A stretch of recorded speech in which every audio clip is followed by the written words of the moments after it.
Halo, Assalamualaikum warahmatullahi wabarakatuh. Selamat pagi kawan-kawan, kakak-kakak, adik-adik, khususnya pendengar setia sahabat podcast kami. Hari Minggu pagi-pagi gini harus semangat dong, meskipun hati masih bertarung karena bosen di rumah aja. Bersama saya Kak Isna dan rekan saya Kak Mida akan menemani weekend kalian selama di rumah aja. Yang akan liburan jalan-jalan pergi bersama keluarganya, selamat menikmati liburannya dan jangan lupa selalu patuhi protokol kesehatan. Yang di rumah aja bingung mau berkegiatan apa ataupun yang masih rebahan, boleh dong dengerin juga podcast kami. Nah, khususnya untuk adik-adik yang masih sekolah, yuk dengerin juga, siapa tahu bermanfaat buat kalian semua.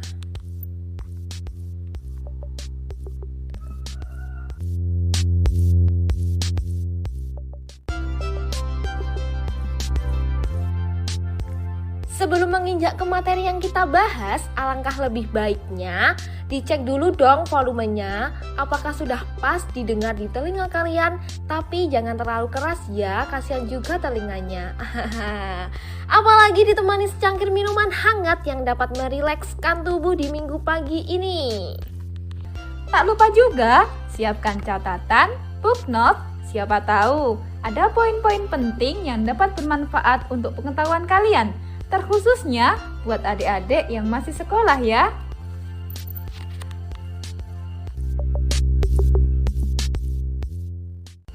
Langsung saja masuk ke tema materi kita. Ngomong-ngomong, temanya apa nih Kak?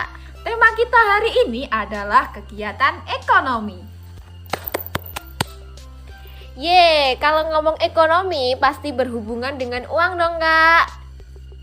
Betul banget, apalagi buat kakak-kakak atau adik-adik yang hobinya belanja, itu sudah termasuk kegiatan ekonomi. Bicara tentang kegiatan ekonomi, apa sih kegiatan ekonomi itu Kak? Nah, kegiatan ekonomi itu semua kegiatan yang dilakukan oleh manusia untuk memperoleh barang dan jasa guna memenuhi kebutuhan hidupnya.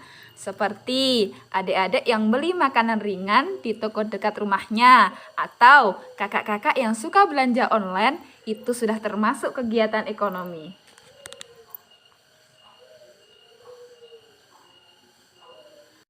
Oh, berarti kalau kita beli barang atau sesuatu di toko sebelah rumah kita, atau toko-toko tetangga, atau bahkan di e-commerce seperti Shopee, Lazada, tanpa kita sadari, keseharian kita sudah melakukan kegiatan ekonomi. Betul gitu, Kak? Ya, betul sekali.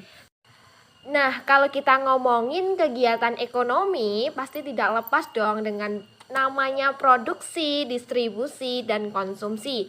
Boleh dong Kak dijelasin apa itu produksi, distribusi, dan konsumsi, biar kakak-kakak, adik-adik pendengar sahabat podcast makin paham nih. Oh iya, jadi gini, untuk pendengar setia sahabat podcast, dalam kegiatan ekonomi ada 3 macamnya, seperti yang telah disinggung oleh Kak Isna di awal. Ada produksi, distribusi, dan konsumsi. Kita ambil contohnya, semisal saya akan beli es krim di Kak Isna, dan ternyata yang membuat es krim tersebut bukanlah Kak Isna sendiri, tetapi ada orang lain yang membuat es krim tersebut. Dan Kak Isna sendiri hanya membantu menjualkannya saja. Nah, dari contoh tersebut, maka kita bisa mengetahui bahwa saya merupakan konsumen, karena saya yang membeli es krim dari Kak Isna. Sedangkan Kak Isna sebagai distributor, karena yang membantu menjualkan es krim. Berbeda dengan orang lain yang membuat es krim, maka dia berperan sebagai produsen. Nah, gimana pendengar setia sahabat podcast? Apakah kalian sudah paham? Nah, dari sini kita bisa ambil kesimpulan loh, bahwa produksi itu merupakan kegiatan yang menghasilkan barang dan jasa. Sedangkan distribusi merupakan kegiatan yang menyalurkan barang dan jasa. Kalau konsumsi merupakan kegiatan menggunakan barang dan jasa. Oke sahabat podcast, tidak terasa kita sudah di penghujung perbincangan kita hari ini. Sudah waktunya kita pamit undur diri. Namun sebelum itu, hari ini kita sudah banyak membahas tentang kegiatan ekonomi. Dari mulai pengertian yang mana kegiatan itu dilakukan untuk memperoleh barang atau jasa guna untuk memenuhi kebutuhan kita sehari-hari. Dan juga macam-macamnya, ada apa saja tadi? Ada produksi, konsumsi, dan distribusi, dan bahkan juga kita sudah membahas contoh-contohnya.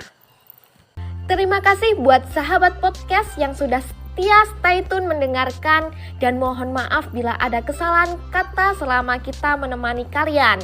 Semoga materi ini bermanfaat buat kakak-kakak dan adik-adik di rumah. Jangan bosan nungguin kita, sampai ketemu lagi di podcast berikutnya. Sebelum kami tutup, ada sedikit quotes dari Kak Mida. Apa Kak?